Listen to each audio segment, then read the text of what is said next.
The Middle East Quartet, made up of the United States, European Union, Russia and the United Nations, was established 6 years ago as a result of escalating conflict in the Middle East.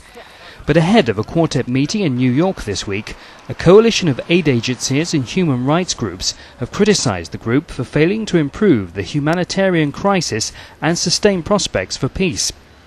Leading UK charity Save the Children has played a key role. The key finding of the report is that the Quartet, which brings together representatives of the United States, the European Union, Russia and the UN, and meets every couple of months and has been meeting since 2002, has made a series of very bold commitments and statements in communiques and so on, but that has not translated into real improvements in the lives of ordinary Palestinians in the Gaza Strip and in the occupied West Bank. So there's a big gap between the rhetoric in the communique and what's actually happening to ordinary people, and we would say that overall, the Quartet is failing to deliver real change for people.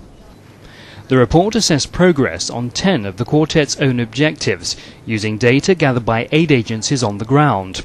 It found that in half of these, including the most critical, there had been no change or a marked deterioration. It has called for immediate effective action in 3 key areas.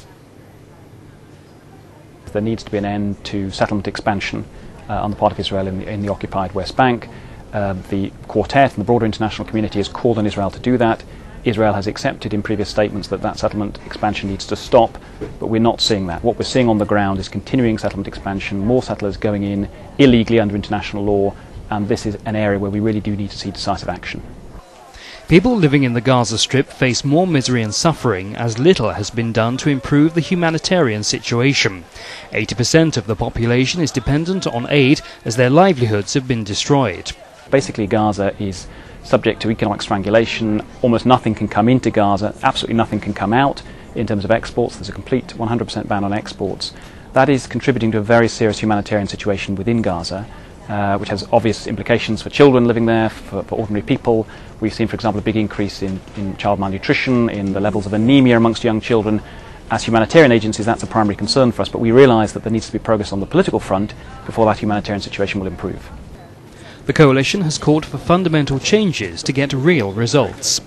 We need to move away from rather general communiques that the Quartet produce on a fairly regular basis to much more explicit public statements about how the two parties, the Israelis and the Palestinians, are doing in relation to the obligations that they've undertaken. So to say, well, the Israelis pledged that they would curb settlement expansion, but actually we, the Quartet, can show over a period of 12 months that these settlements are growing, and then similarly for the Palestinians to look at their obligations and to monitor in a very explicit and public way how the parties are following through on that.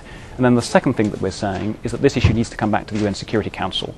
The whole purpose of the Quartet is to bring in additional players, and that's very important, but the appropriate forum for these issues to be discussed is the UN Security Council, and we're calling for a new UN resolution, a new UN discussion about the real failure to drive forward on moving towards a settlement in between Israel and Palestine.